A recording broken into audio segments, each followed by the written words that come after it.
नमस्कार मित्रांनो, चित्रपट विश्वातून नुकतीच एक दुःखद बातमी समोर आलेली असून एका ज्येष्ठ कलाकाराच्या अचानक जाण्याने कला विश्वाला मोठा धक्का बसलेला आहे. पाहूया संपूर्ण बातमी. तत्पूर्वी आपण जर तारांगण या मराठी यूट्यूब चॅनलला सबस्क्राईब केलं नसेल तर नक्की सबस्क्राईब करा.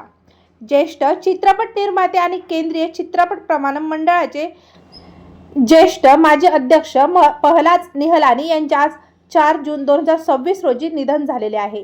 त्यांच्या निधनाने मनोरंजन विश्वावर शोककळा पसरली.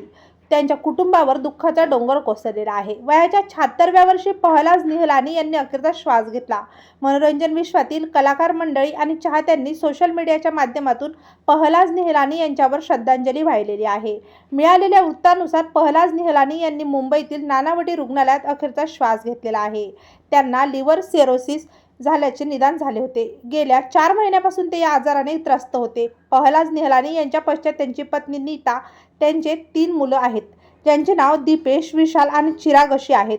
पहलाज निहलानी यांनी association pictures and TV program प्रोड्युसर्समध्ये जवळपास 3 दशके सेवा बजावली. 1982 साली रिलीज झालेला हातकडी हा त्यांचा पहिला निर्मिती केलेला चित्रपट होता. त्यांचा दुसरा चित्रपट आंधी तूफान होता.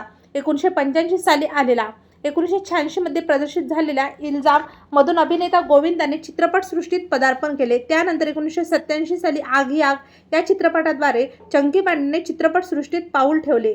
पहलाज निहलानी यांनी शोला और शबनम आणि डेव्हिड धवन दिग्दर्शित आंखें यासारख्या चित्रपटाचीही निर्मिती केलेली आहे. 2008 साली रिलीज झालेल्या हल्ला बोल या चित्रपटात पहलाज निहलानी यांचा कॅमिओ होता.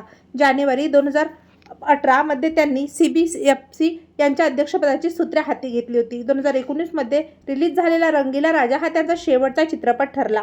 तेव्हा मित्रांनो, आपल्या तारांगण या मराठी यूट्यूब चॅनलतर्फे सुप्रसिद्ध निर्माते पहलाज निहलानी यांना भावपूर्ण श्रद्धांजली.